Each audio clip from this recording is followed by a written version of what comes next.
오늘 이 시간에는 누가복음 9장의 이 제자에 관한 말씀을 통해서 주시는 세 번째 말씀으로 참 그리스도의 제자란 누구인가, 우리 주님께서 주시는 말씀을 듣고자 합니다.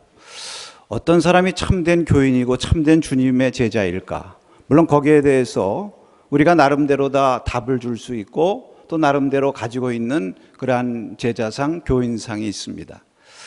가장 중요한 것은 주님께서 어떻게 생각하는 제자일까?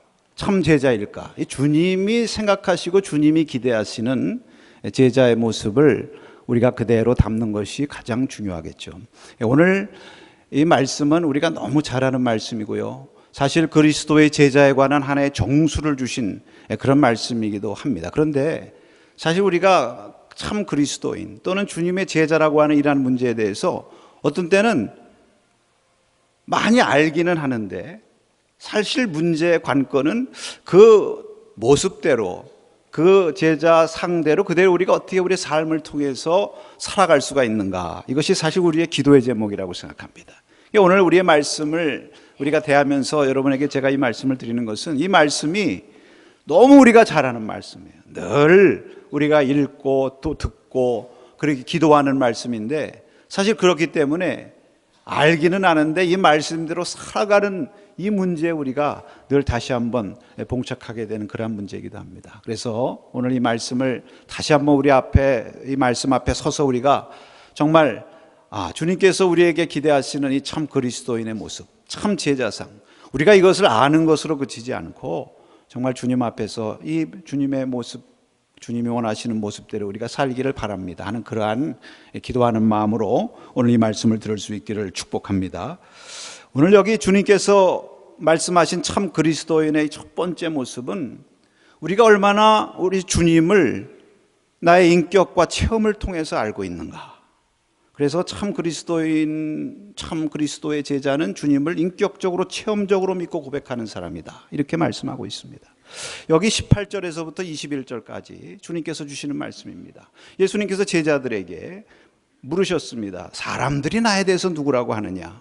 이렇게 물으신 것은 대개 우리가 어떤 사람에 대해서 말하고 또 평가할 때도 다른 사람이 얘기하는 것을 이제 우리가 듣기를 먼저 할 때가 많죠. 예수님에 대해서도 마찬가지입니다. 예수님에 대해서도 사람들이 어떻게 얘기하는가, 또는 교회에서 어떻게 가르쳐 주는가, 이제 이런 것들을 우리가 먼저 신경을 쓸 때가 있어요. 예수님의 제자들도 사람들이 더러는 세례 요한이라고 하고, 더러는 엘리야라고 하고, 더러는 선지자 중에 한 사람이 살아났다 하나이다. 근데 예수님께서 여러분 보세요. 여기에 대해서 그 문제 가지고 그래? 그러면 무슨 의미로 그렇게 얘기하지? 더 이상 얘기를 하지 않으셨어요. 바로 이어서 그러면 너희는 나를 누구라고 하느냐? 여기 원문에 보면 이 너희라고 하는 말이 휘메이스라는 말이 맨 앞에 나와 있습니다. 지난번에 너희가 먹을 것을 주어라, 여기서도 이 너희라고 하는 말을 씀으로써 이 너희를 강조한다는 말씀을 드렸었는데, 오늘 본문 말씀에서도 그러면 너희는 나를 누구라고 하느냐, 다른 사람들이 나에 대해서 이렇게 저렇게 말하는 것을 듣고 아는 것, 그것이 문제가 아니라 그러면 너는 개인적으로 나를 어떻게 아느냐, 이렇게 물으셨습니다. 그랬을 때 베드로가 주는 하나님의 그리스도십니다. 여기 뭐 주님이라는 말씀은 없습니다만 하나님의 그리스도십니다. 다른 마태복음에 보면 주는 그리스도시요 살아계신 하나님의 아들이십니다, 이런 믿음의 고백을 했습니다. 그 믿음의 고백은 잘한 거죠. 하나님의 그리스도라고 하는 것은 잘하는 거죠. 그런데 그럼 하나님의 그리스도라고 할 때 그리스도라는 어떤 분을 이해하고 있느냐, 이것을 또 체험할 필요가 있었어요, 베드로가. 왜냐하면 여러분, 그리스도라고 하는 말은 기름 부음 받은 자라는 뜻인데 세 가지 뜻이 있습니다. 왕, 제사장, 선지자. 근데 대개 당시 사람들은 아마 베드로도 그런 영향을 받았을 거예요. 예수님 또 하나님의 그리스도 이렇게 생각할 때에 이 왕의 이미지가 강했죠. 그래서 지금 이 고통받고 있는 이 백성을, 로마의 압자에서도 고통받고 있고 이런 어려움 가운데 있는 백성을 다시 다스리고 일으켜 세워서 다시 다윗의 영광의 그 나라를 회복시켜줄 그러한 정치적인 의미에서의 그 왕, 기름 부음 받은 자, 이런 의미로 되게 그렇게 했고 아마 베드로도 그렇게 생각하지 않았는가. 왜냐하면 이제 다른 복음에 보면 예수님이 십자가에 대한 말씀을 하실 때에 막 말리고 그러지 않습니까? 근데 예수님께서 그런 베드로를 아시고 그러면 그리스도라고 고백한 것은 잘했는데 그럼 그 그리스도를 어떻게 이해하느냐? 그리스도는 바로 이어서 주시는 말씀입니다. 이제 앞으로 유대교 지도자들에 의해서 고난을 받고 십자가를 지고 다시 3일 만에 살아날 그러한 자다. 여기 그리스도에 대해서 이 바로 십자가를 지시는 그리스도, 이 말씀을 하시는 거예요. 내가 정말 이 그리스도, 이 예수님을 내가 개인적으로 믿고 체험하고 고백하느냐, 이런 질문이시죠. 여러분, 저와 여러분에게 이 시간 주님께서 물으십니다. 너는 나를 누구라고 하느냐? 사람들이 나에 대해서 얘기하는 거, 내가 나에 대해서 들은 거, 그런 거 말고 너는 나를 누구라고 하느냐? 그럴 때 여러분, 우리가 주님 앞에 주님은 하나님의 그리스도이십니다, 이렇게 고백하는 것, 거기서 한 걸음 더 나가서 주님께서 나를 위해서 십자가에서 죽으시고 또 나를 위해서 다시 사신 나의 구주이심을 믿습니다 하는 이러한 믿음의 고백이 온전히 있어질 수 있기를 축복합니다.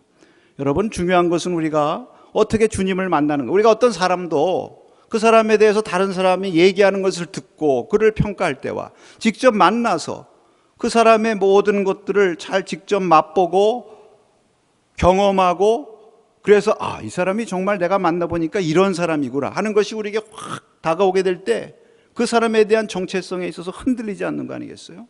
여러분, 성경에 보면 이러한 그 하나님, 이러한 예수 주님에 대해서 인격적으로 체험한 신앙의 선조들이 많은데, 다윗과 같은 사람들 보면 그 많은 인생의 고난 가운데서, 많은 인생의 여정 가운데서 정말 하나님을 무슨 율법에서 가르쳐주는, 무슨 신명기에서 설명하는 그런 하나님을 아는 것이 아니라 자기가 직접 하나님을 체험했을 때 그가 고백한 것이 여호와는 나의 목자시니 내게 부족함이 없으리로다. 하나님이야말로 나의 목자시다. 자기의 삶 가운데서 자기가 목자로서 살아오면서 경험했던 그러한 것들, 또 여호와는 나의 빛이요 나의 구원이시니 내가 누구를 두려워하리요? 여호와는 나의 생명이시니 내가 누구를 무서워하리요? 바로 자기가 체험하고 만난 그 하나님을 붙들게 되니까 어떠한 환경에서 흔들리지 않고 그 하나님만 바라보고 나갈 수 있는 그런 굳건한 믿음의 사람이 된 줄로 믿습니다. 여러분, 저희들의 삶도 돌이켜보면 우리가 많은 여러 가지 시험과 여러 가지 어려움들이 있었지만 그럴 때마다 우리가 하나님을 인격적으로 만나고, 그래서 하나님이 바로 나의 생명이시구나, 나의 생명줄과 같으시구나, 이 하나님 없으면 나는 살 수 없구나, 이런 확실한 믿음과 고백에 설 때에 우리가 어떠한 환경에서 흔들리지 않는 그런 굳건한 믿음의 성도로 달려나가게 되는 줄로 믿습니다. 먼저 이 시간 우리가 주님을 정말 인격적으로 친밀한 관계를 통해서 주님을 알고 그 주님을 분명히 고백하고 붙드는 그런 저와 여러분 될 수 있기를 축복합니다. 그 다음에 두 번째로, 여러분 오늘 이 말씀을 통해서 우리가 분명히 아는 것은 참 그리스도의 제자는 무엇인가. 사실 이것이 오늘 말씀에 어떻게 보면 정수라고 할 수가 있죠. 여기 보면 자기를 부인하고 자기 십자가를 지고 주를 따르는 사람이다, 이렇게 말씀하고 있습니다. 우리가 너무 잘 알지만 또 너무 중요한 말씀입니다. 참 제자는 누구시냐? 예수님께서 말씀하시는데 나를 아는 거 중요하다, 체험하고 알고 고백하는 거 중요하지만 거기서 한 걸음 더 나가서 나를 따르는 자가 되어야 된다, 이렇게 말씀하시는 거죠. 사실 예수님을 따른다고 하는 것도 그 앞에 말씀하신 예수님을 누구로 아는가, 이것과 밀접히 연관이 되어 있죠. 그래서 예수님을 바로 알면 바로 따라갈 수가 있고, 그래서 예수님은 어떤 분이십니까? 나의 구주시고 나를 위해서 십자가 지시고 십자가 지심으로 나를 부유하게 하시고 나를 생명으로 채우신 그 주님. 그렇기 때문에 나도 그런 주님을 믿고 나도 나의 십자가를 지고 나를 부인하면서 내가 주님을 따라가리라, 이런 거 아니겠어요? 또 반대로 만약에 내가 주님을 십자가 지고 따라가지 않는다고 하면 내가 주님을 안다고 말은 하지만 실제로는 사실은 알지 못하는 그러한 사람이 되는 것 아니겠습니까? 자, 오늘 이 23절 말씀 한번 같이 읽겠습니다. 오늘 본문의 요절과 같은 말씀인데요. 또 우리에게 이르시되 아무든지 나를 따라오려거든 자기를 부인하고 날마다 제 십자가를 지고 나를 따를 것이니라. 여러분, 아무든지 나를 따라오려거든, 오늘 이 말씀은요 예수님께서 자신을 따라오고자 하는 사람들에게 주시는 말씀입니다. 자, 오늘 여러분에게 묻습니다. 여러분, 내가 이 시간 정말 마음으로부터 주님, 내가 주님을 따라가기를 원합니다. 이런 마음의 고백이 있으십니까? 아멘 하시기 바랍니다. 그러면 정말 내 마음속에 주님 아시죠? 내가 얼마나 주님을 따라가고 싶어 하는지. 그런 마음을 여러분이 가지고 들으시면 오늘 이 말씀이 또 어떻게 보면 좀 힘든 말씀이지만 우리에게 은혜가 될 줄로 믿습니다. 또 오늘 하나님께서 이 주님을 따라가고자 하는 그런 마음, 이 마음을 여러분의 마음속에 불릴듯 일으켜 주시기를 축복합니다. 자, 그런데 우리가 주목해 봐야 될 단어는요, 그 다음 두 번째 나오는 따라간다는 말이에요. 나를 따를 것이니라. 여기 따른다는 말이 두 번 나오죠. 아무든지 나를 따라오려거든, 그 다음에 맨 뒤에 나를 따를 것이니라. 근데 이제 이것이 우리나라 말로는 똑같은 따른다는 말인데 원어가 다릅니다. 그 앞에 따라오려거든, 여기의 말의 원어는 에르코마이라는 얘기예요. 그러니까 오고 간다. 영어로 말하면 come. 거기에 오피스라고 하는 누구 뒤를, 이 말이 붙어서 누구 뒤를 따라간다, 이렇게 돼 있는데, 사실 이 단어는요 그냥 별 특별한 의미 없이 그냥 따라가고 그냥 오고 가는 것을 말해요. 그 영어 성경에 보니까 어떻게 번역을 했냐면 come after me, 좀 따라오세요. 누가 그러면 그래 따라오라니까 한번 따라가 보자, 그러면서 이렇게 따라가는 경우가 많이 있죠. 그런데 이 뒤에 따라간다는 말, 여러분 이것은 우리가 주목해야 됩니다. 이 말은 아콜루데오라고 하는 말인데, 우리가 누구를 따를 때 그 따르는 의미와 목적, 그리고 그 따르는 데 따른 수고와 대가를 알고 결단하고 따라간다는 그런 뜻이에요. 그 영어로 번역된 것을 보면 follow, 여러분 follower, 따르고 추종하는 사람. 여러분 정말 우리가 누구를 진정으로 따라간다고 하면 내가 이 사람을 따라가면 어떤 일이 생기고 또 내가 어떤 대가를 치러야 하느냐, 이것을 다 알매도 불구하고 결심하고 따라갈 때 진짜 따라간다고 말할 수 있는 것이죠. 제가 예를 한번 들어보겠습니다. 제가 이제 지난주에 우리 교역자들과 함께 그 영화 군함도를 봤습니다. 우리 교회 집사님이 이렇게 제작하시고 그래서 제가 다 보러 가자 그래가지고 이제 갔는데, 그 영화 군함도 여러분 혹시 보신 분들 계신지 모르겠어요. 거기 보면은 이제 그 군함도의 한 그 주인공이 거기 들어가서 거기 있는 사람들을 이제 원래 처음에 의도는 이제 거기 있는 한 독립군 누구를 탈출시키려고 그랬던 건데, 지도자를 그 사람이 변절하고 그래가지고 이제 거기 있는 사람들 다 데리고 나와야 되겠다, 이렇게 계획을 세우고 사람들 많고, 자 이제 이런 계획을 세워서 여기를 탈출하려고 하니까 나를 따라오시오, 나를 따라올 사람 나서시오, 이렇게 얘기하는 것입니다. 그러니까 처음엔 아무도 선뜻 나서질 못해요. 왜? 지금 이 사람 따라가면 어떻게 된다는 거 알잖아요. 물론 이게 자유를 위한 길이기도 하지만 이거 따라가다가 어떻게 잘못하면 죽을 수 있는 것입니다. 이게 정말 목숨을 건 일이거든요. 그러니까 저마다 나서지를 못하는데 그때 한 사람이 내가 따라 나서겠습니다, 그거 알고 나선 거죠. 그러니까 주위에 저마다 이 사람 저 사람에가 다 내가 따라 나서겠다고, 그래서 많은 사람들을 이끌고 탈출 작전을 하는 거예요. 뭐 거기 뭐 총알이 날라오고 뭐 중간에 죽고 하지만 그 따라가는 목적과 그 결심이 분명했기 때문에 끝까지 마지막에 탈출하고 승리하는 그런 모습이 그렇게 쫙 나오는 것입니다.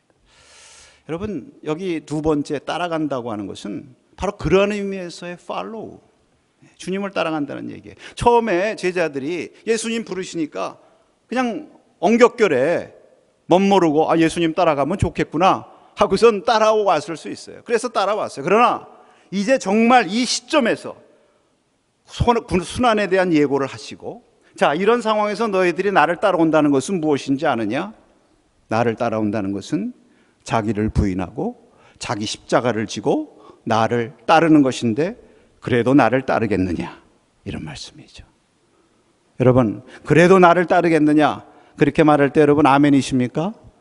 네, 우리는 부족해도 주님께서 힘을 주실 줄로 믿습니다. 여기 보면 나를 따라오려거든 하시면서, 그러면 어떻게 따라오려 했어요? 자기를 부인하고 나를 따르라. 자기를 부인해야죠. 이 부인한다는 말이 무슨 말인가? 버린다는 말이죠. 포기한다는 말. 왜 성경에 그대로 나와 있어요. 이 따른다는 말을 항상 제자들에게 쓸 때는 버리고 따른다, 이렇게 나옵니다, 세트로. 예수님께서 갈릴리에서 제자들을 부르실 때 나를 따라오너라 그랬더니 제자들이 그물과 배와 아버지를 버리고 쫓으니라. 버린다는 말이 나와요. 세리가 세간에 앉아 있습니다. 나를 따라오너라. 그러니까 세간에 있는 세리가 모든 것을 버리고 쫓았다. 버리는 것입니다. 버리는 것. 또 바로 이어지는 말씀에 보면 여기 계속해서 여기 24절에 보니까 누구든지 나를 위하여 제 목숨을 잃으면, 여기 잃는다는 말이 나옵니다. 그러니까 여기 지금 자기를 부인한다는 것은 잃는다는 얘기죠. 주님을 위해서 잃고 손해를 본다. 주님을 위해서 버리고 포기한다. 잃고 손해를 본다. 여러분, 사실 우리가 주님을 믿고 따라갈 때, 신앙생활 할 때에 얼마나 많은 것을 우리가 때로는 버리고 또 때로는 잃어버려야 합니까? 오늘 여러분들이 이 자리에 오셔서 예배를 드리는 이 순간에도 여러분 시간 주님 앞에 드려야죠. 사실 할 일 많은데, 모처럼 오늘 일요일에 여러분의 몸도 드려야죠. 또 물질도 우리가 드려야죠. 참 우리가 어떤 때는 주님을 믿고 산다는 것 때문에 먹고 싶은 거 마음대로 먹지 못하고 하고 싶은 말 마음대로 하지 못하고 얼마나 매사에 절제하고 참아야 됩니까? 이런 거 다 우리가 주님을 위해서 버리고 포기하고 잃어버리는 거예요. 주님을 믿는 것 때문에 하나밖에 없는 목숨 잃어가면서 주님 앞에 충성한 그러한 성도들 또 얼마나 많이 있습니까? 참 그런 목숨까지는 아니래도 정말 거의 순교적인 삶을 산다 할 정도로 참 신앙생활 때문에 많은 고난을 겪고 계신 그런 분들도 제가 주위에 많이 봐요. 그래서 다 왜 우리가 이런 길을 가느냐? 바로 이런 길이 바로 주님을 따르는 길이고 주님께서 우리에게 허락하신 영생의 복을 누리는 길인 줄로 믿습니다. 우리가 자기를 부인한다고 이렇게 얘기할 때에 너무나 많은 말씀을 우리가 생각할 수 있지만 한 가지를 제가 한번 최근에 그 사건을 통해서 말씀을 나누고 싶습니다. 그 요새 아주 그 충격적인 사건이 하나 있었죠. 그 인천에서 일어난 사건이, 제가 인천 사람입니다. 그 인천 나오니까 벌써 눈이 확 가서 뭔가를 했더니 한 초등학생을 여성 두 사람이 유괴해서 살해한 사건이죠. 근데 충격적인 것은 그 범인들이 다 10대입니다. 더 충격적인 것은 마치 사냥감을 취하러 나간다든지 이런 말 해가면서 그냥 아무런 어떤 가책도 없이 그 흉악한 일을 저지른 거예요.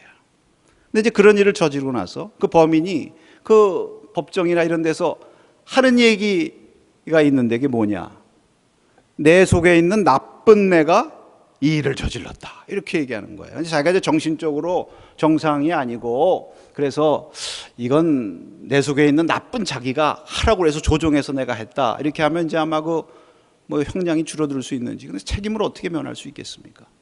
근데 제가 그 말을 들으면서 이 내 속에 있는 나쁜 나, 이게 사실, 그러나 이것이 우리들 모두 가운데 사실은 있어요.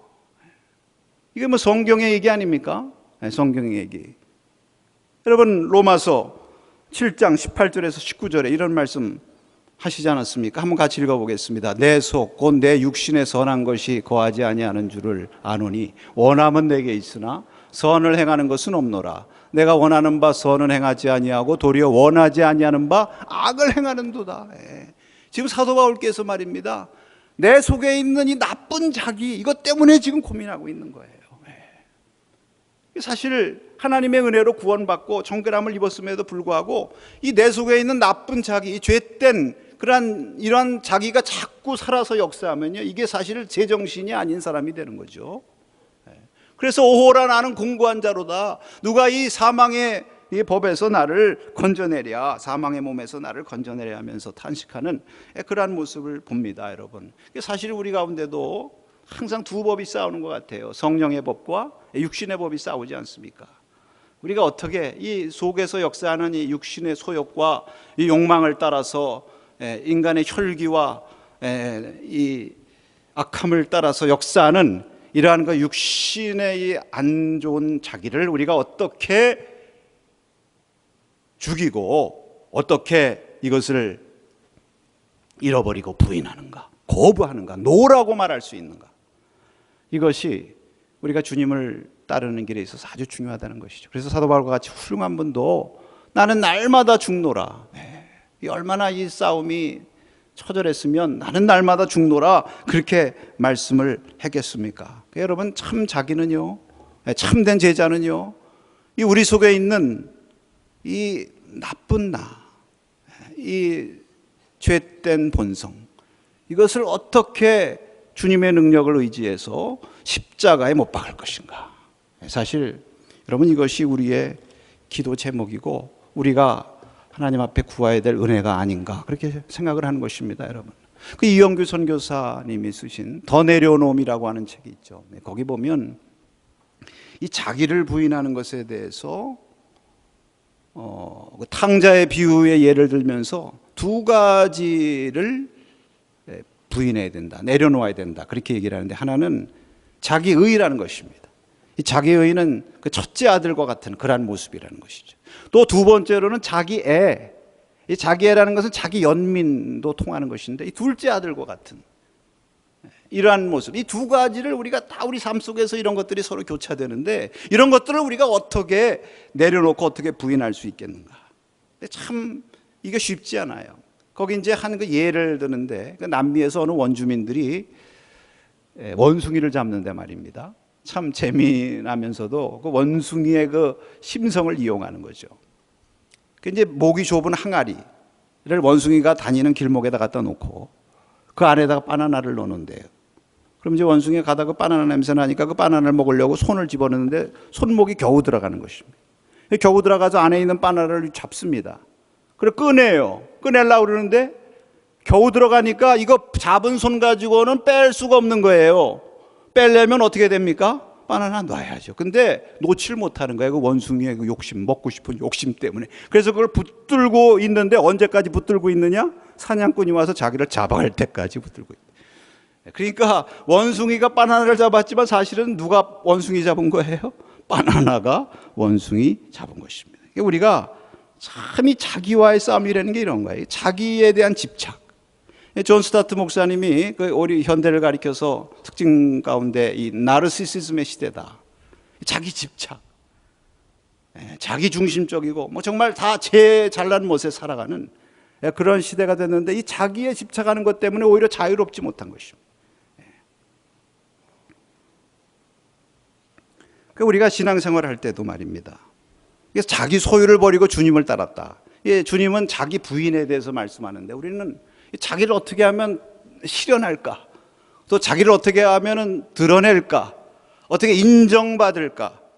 이런 거 가지고 우리가 신앙생활 할 때도 있고, 또 내 소유의 이런 것들이 잘 확장되고 잘 번성해야만 복을 받았다고 감사하다고 그러고, 조금 그런 것들에 소원해가 난다든지 어려운 일 생기면 하나님을 원망하고, 그런 때가 또 얼마나 많이 있습니까? 여러분, 이런 것들이 다 결국 자기를 부인하는 그런 문제라고 생각합니다.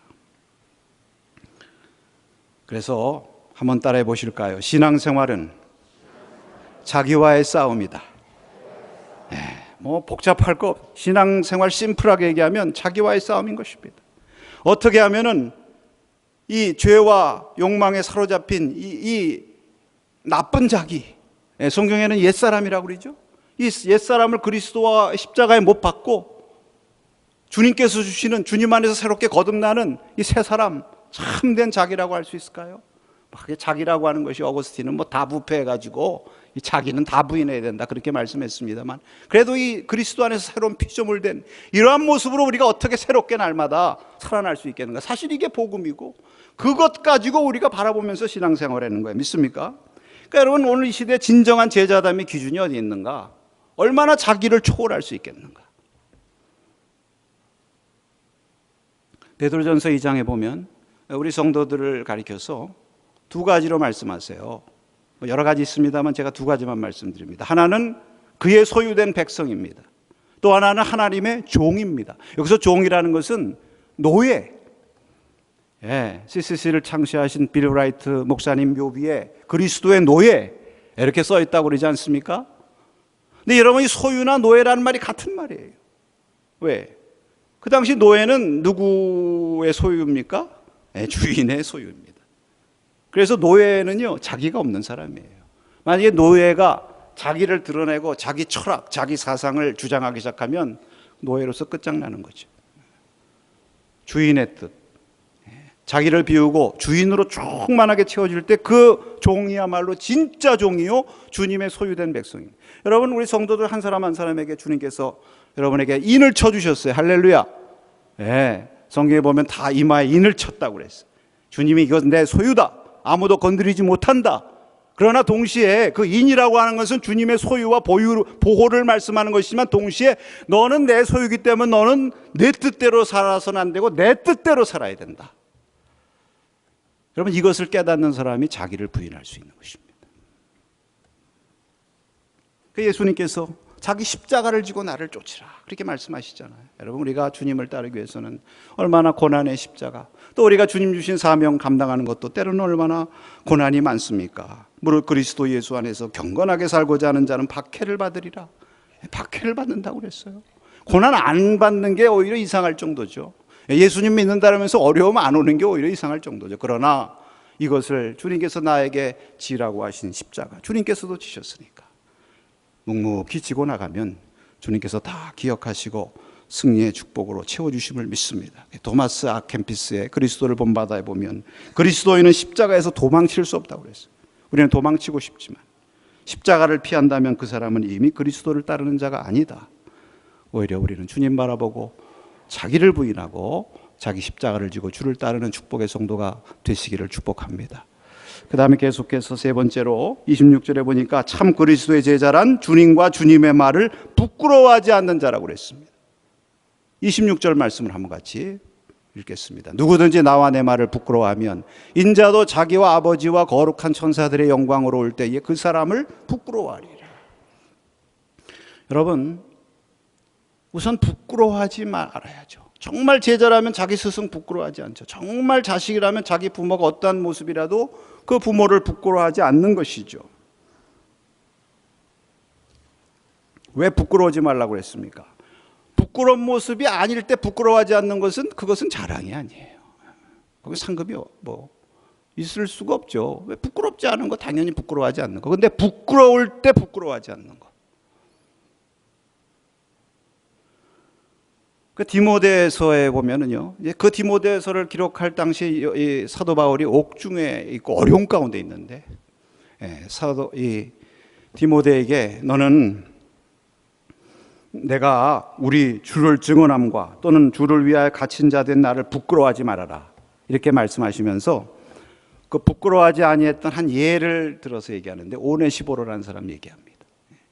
사도 바울이 옥중에다 갇혀 있고 부끄러운 모습하고 있으니까 그 따르던 사람들이 다 떠난 거예요. 잘 나가고 좋을 때는 다 옆에 있더니 조금 힘드니까 부끄러운 모습을 보이니까 다 떠난 거예요. 그런데 오네시보로라는 사람은 그 부끄러운 모습 한가운데서 부끄러워하지 않냐고 더 자기를 자주 찾아 만나고 더 격려해 주었다. 할렐루야. 그게 정말 부끄러워하지 않는 거예요. 여러분, 왜 십자가를 부끄러워하지 말라고 그랬을까요? 우리는 십자가 여기 보면 너무 영광스러운 상징이 됐어요. 이제는 화려한 상징이 됐습니다. 얼마나 십자가가 많습니까? 십자가를 장식하고 다니고. 근데 이 예수님 당시, 이 초대교회 당시는 십자가는 가장 부끄러운 거예요. 십자가라는 것은 그거 들고 다니기만 해도 그거는 침뱉음을 당해야 될 사람들이, 가장 처절한 그러한 범죄자가 당하는 그러한 처용 도구 아닙니까? 그래서 유대인들한테는 꺼리끼며 헬라인들한테는 어리석고, 그러나 구원받은 우리에게는 이 십자가가 하나님의 능력, 구원의 능력이라고 말씀했습니까? 믿습니까? 이거 믿는 사람들은 부끄러움하지 아니하고 오히려 자랑한다. 사도 바울이 나는 십자가 외에는 자랑할 거 없단 말이죠. 왜? 자기를 십자가에 못 박았으니까. 자기가 드러나는 사람은 절대로 십자가 자랑할 수 없죠. 부끄러워할 수밖에 없지만 자기 부인하면 십자가 자랑할 수 있는 거예요. 여러분, 우리 모든 게 다 그래요. 우리 교회에 대해서도 마찬가지라고 했어요. 여러분, 정말 남산의 제자들, 주님의 제자도 있지만 우리 남산의 제자들이 있습니다. 정말 남산교회 사랑하시는 분들 제가 볼 때 너무 은혜를 받고 너무 감사해요. 근데 이분들의 특징이 뭐냐면은 우리 교회를 부끄러워하잖아요. 절대로. 좋을 때 부끄러워하지 않는 거 당연하죠. 좀 안 좋은 모습이 있어도 부끄러워하지 않아요. 그래도 나는 남산교회가 자랑스럽다. 이런 내 교회다. 다 우리 교회 나오라고 그리고 우리 교회 자랑하고. 여러분, 그 진짜 제자 아니겠습니까? 주님도 마찬가지. 정말 부끄러워해야 될 때 부끄러워하지 않고 자랑할 수 있는 그러한 제자, 진짜 주님의 제자요, 우리가 그러한 사람들 수 있기를 축복합니다. 마지막으로 주님께서 이렇게 주를 위해서 자기를 부인하고 십자가 지고 다른 사람에게 주시는 축복의 말씀을 하세요. 저는 주님 참 감사한 게 요구만 하시지 않고 축복에 대한 말씀하시는 것이 바로 우리 주님의 마음이라고 생각합니다. 참 사실 이 요구 얼마나 힘들어요. 십자가 지고 간다는 거. 부끄러워할 때 부끄러워하지 않는 거. 그러나 그렇게 할 때 하나님께서 반드시 약속과 보상을 주신다. 오늘도 말씀하시기를 너희들이 부끄러워하지 않으면 나도 저를 부끄러워하지 않고, 할렐루야, 너희들이 나를 위해서 잃고 포기하면 반드시 다시 찾도록 내가 보상하리라. 반드시 잃은 자는 구원하리라. 여러분, 우리 주위에도 보면요, 참 이름으로써 얻는 행복이 있잖아요. 뭐 우리 요즘 날씨에 더운데 이 더울 때 독서 삼매경에 빠지신 분이 있어요. 삼매경이라는 게 뭐예요? 무아지경, 황홀경. 자기를 잃어버리는 거예요. 거기에 좋아하는 것에 연구에 심취하고 실험에 심취하고, 때로는요 자기를 잃어버려 행복합니다. 이 자기가 드러나기 때문에 항상 불안하고 괴로운 거예요.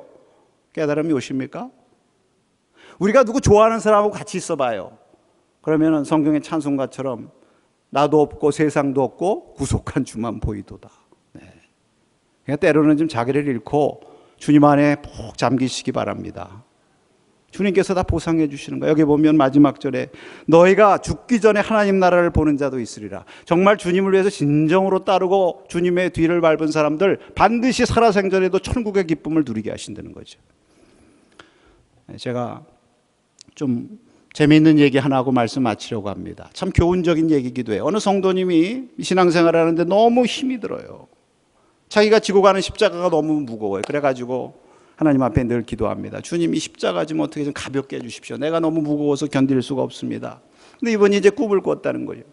꿈속에서 이렇게 자기가 보니까 어디 천국을 향해서 계속 가고 있는데 아마 십자가를 정말 철로역정의 기독도 처음에 그 무거운 짐 지고 가는 것처럼 그 십자가를 그냥 막 지고 가는데 얼마나 무거운지 꿈속에서도. 근데 보니까 옆에 주님이 가시고 계신 거예요. 주님께서 늘 동행하시는 줄 믿으시기 바랍니다. 근데 주님 만나니까 뭐라고 그랬느냐? 아유, 주님, 제가 이 십자가 너무 무거워가지고 이게 어떻게 견딜 수가 없으니까 주님 목수시잖아요. 이거 좀 짧게 좀 잘라주세요. 주님이 또 너그러우시니까 그래, 아유, 너무 힘들구나. 그래서 좀 잘라주셨어요. 근데 아직도 무거워. 또 요구해. 그러니까 주님이 또 잘라주셨어요. 그러다가 결국은 손으로 들고 갈 만큼 적당하게 만들어주셨단 말이에요. 얼마나 편안한지. 그래가지고 이제 천국을 향해서 쭉 가는데, 여러분 계시록에 보면 천국 거 주위에 뭐가 있다고 그랬냐면 유리 같은 수정바다가 있다고 그랬어요. 천국문을 가야 되는데 그냥 갈 수 있는 게 아니라 거기를 건너가야 되는데 사람들이 어떻게 하니까 그 무거운 긴 십자가를 거기다가 딱 걸쳐놓고 그 십자가에 의지해서 건너가는 거예요. 보니까 자기는 다 잘라가지고 그거에 닿질 않아. 할 수 없이 다른 사람의 십자가에 의지해서 같이 얹혀서 건너갔어요. 무사히. 천국문에 딱 들어가서 천국에 들어가니까 상을 주시는 거예요. 너희들 세상에서 고생 많이 했다. 얼마나 나를 섬기느라고 애썼니? 그러면서 어떻게 상을 주느냐 하면 너희들 지고 온 십자가 그거 다 갖고 와라. 그것을 저울에다 달아가지고 그 무게대로 주신다는 거예요. 무게대로. 아이고, 활짝 놀라가 죽겠대요. 여러분, 이 땅에서 십자가 지고 가는 거 어렵지만 주님께서 다 하십니다. 잘 참고 가시면 주님께서 다 갚아주십니다. 이 믿음 가지고 승리하시기를 축복합니다.